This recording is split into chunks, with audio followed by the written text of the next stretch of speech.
My dear sisters and brothers, on this Christmas day, as we celebrate the feast of the birth of our Lord, I thought we could reflect on the midnight readings that the liturgy offers us. Partly because I strongly feel that Jesus, when he was born, he would have been born in the midnight or in the early hours of the day, in a sense to understand that light dispels the darkness, and that would be the first instances I feel when Jesus would sort of take his first steps into this world. And the readings, as we hear from Luke, um, talk about Mary and Joseph coming because of a census to Bethlehem, and then not finding any room in the inn, and then having the baby in a crib in a manger, and the angels going, telling the shepherds, and the shepherds coming to visit Jesus. This is the reading at the midnight mass. And the reading actually begins with a couple of big names. Caesar Augustus is the king of the empire, and Quirinius is the governor of Syria. And there is a sense of titles that is given to us, names that is given to us as we come closer and closer to understanding the birth of Jesus. These names are important. Why? Because there is another name also mentioned, that is, Jesus was born in the city of David, and he had the name, and he came from the name and the house of David. So I thought this Christmas we could probably reflect on this great Old Testament figure, David, and three things that David simply excelled at in his relationship with God that was so unique to him, which is why he's always remembered. Jesus is also remembered as the son of David. There's great honor offered to David, and Jesus does that because there are three qualities that he also receives in that sense from his lineage. And this Christmas, these three qualities are something that even we should evaluate in our lives and try to put it in practice most strongly. The first one we see in the life of David is this amazing story where he was supposed to take a census. Very interestingly, even Mary and Joseph will go to do a census. So Luke is sort of reminding us that David also had a little bit of a problem with the census. He was supposed to do a census of his entire nation, of his country, which had grown by leaps and bounds. But God told him, you shouldn't do this. You shouldn't want to count your the number of people. Yet David goes ahead and does it, and God is deeply offended that David is not able to trust him. And so God gives him three choices, okay? Three very impossible choices. The first choice, he said that to punish you and the kingdom, I will keep 3 years of famine. That was the first option. The second option was, I will keep you 3 months of being chased by the enemy, the fiercest enemy. You will, and your armies will be chased for 3 months. And the third option was 3 days of famine. Take a moment and think, what would be your option? And I'm sure our option would be revolving around these principles. What is the least amount of damage? What would be the least amount of time?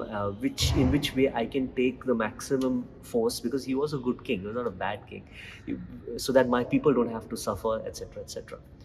But David, and I suppose in that sense, I would have chosen the second option, being chased by the enemy, because there's greater control on you. Being chased means you're outside the limits of any city or town.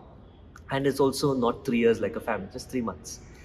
But David chooses the third option. He chooses 3 days of plagues. And mind you, plague at that time was quite, it would be a little bit like today, coronavirus sort of wiping away quite large populations. That was the idea of plague. It was actually a very bad thing. And yet, David chooses that. And when asked, what is the logic? Why would he do this?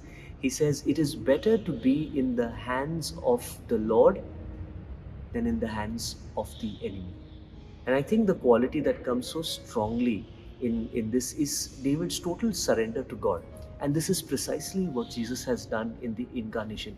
He has sort of surrendered himself. And when I say surrender, think about a person who, a criminal, for example, is being looked. You can't find him, you can't search for him, and he's hiding very well. And then he comes out and he surrenders. It's for a criminal, at least the cops will be quite happy. In the same way, we are also happy that this God of ours that is faceless, that was nameless, and now gets a face, now gets a name, and he surrenders himself to us. Think about that this Christmas, not just our surrender to God, but he surrenders himself up to us, and now we can have him, we can possess him, we can live with him, we can understand him more deeply. So the second one from the life of David, and in fact, even before we go, the story that we hear today in the gospel, there is one personage that very aptly describes also this total surrender, and that is the angels. The angels do the bidding of God without any questions, and they are featuring in the midnight mass, in the gospel. The reason being because they also have a complete surrender to God. If God tells them to do something, they have gone, they have done it, and right down to the T. And so that should be the nature also of our lives. As God surrenders to us, we surrender to Him. The second thing, very beautiful about David, and I'm sure this is quite common knowledge, is when the Ark of the Covenant was being brought. So the Ark of the Covenant was lost to the enemy, the Philistines, and it was to be brought back. And David did that.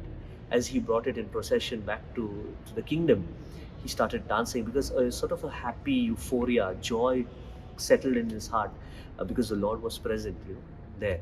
And that was his worship, singing and dancing. And he was a singer, so dancing is not too far away for good singers. They're always in the groove, in the tune. And so he was dancing, and as he danced, all of his clothes sort of fell off, and he became stark naked.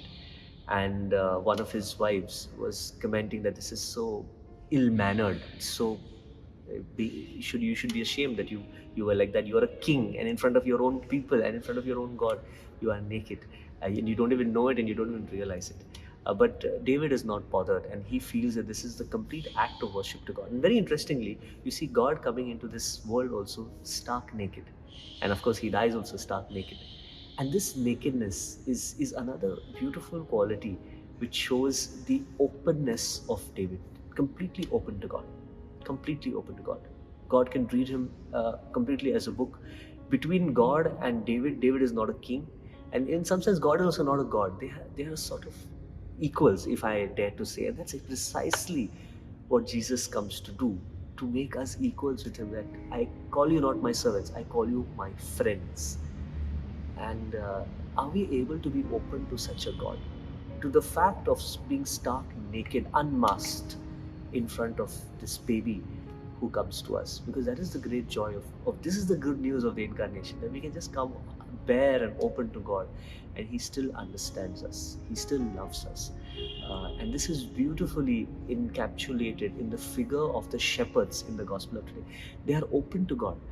They are in the middle of the day, in the middle of the night, they are grazing and they're shepherding, leading a very normal, you could say boring life also.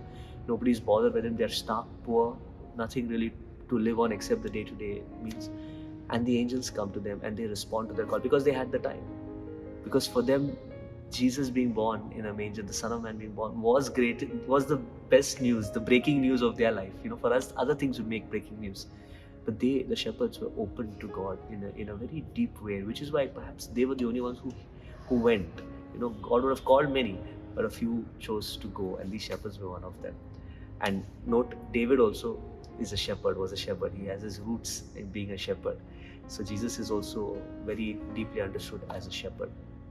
The final thing that David teaches us, and this is not through any story, but if you just glance through his life in 1 Samuel and 2 Samuel, you'll find that David understood God. We do the exact opposite. We say, God, please understand us. Or we say to our friends and our family, please understand us. You're not understanding me. But how many times have we understood God? Suppose God is doing something in our lives. Instead of letting Him have a fury of words, how often do we say, Lord, I understand you. I understand where you're coming from. Because now you can understand God. God has become man. We can understand Him. We can discern His will. We can negotiate with Him in some sense. And in that negotiation, not always win, but let Him win as well, something that He wants. And I think David really, really, this is the quality that came out of him. He understood this Yahweh of his, this God of his. And in some sense, that is why God tells that this is a man after my own heart.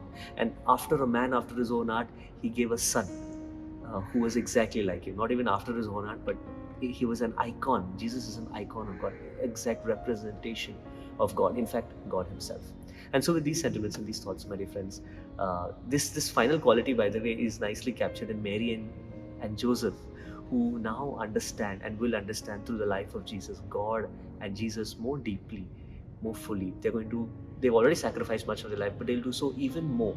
And their sacrifice, the gain, the reward that they get is to understand God and to make Him known to friends and family, and eventually to all of Israel, and after that to the Gentiles, and then to all nations and all times. Wishing you all a very happy, a very Merry Christmas. Praying for you very specially this Christmas that the message, this good news of God, these qualities of David imbibed in Jesus, in the shepherds, in the angels, in Mary and Joseph, are qualities that we also can bring to our time, so that just like the angels' voices were heard on high by the shepherds and they went out in search of Jesus, we too can go out to give Him to others who are searching for Him. God bless you.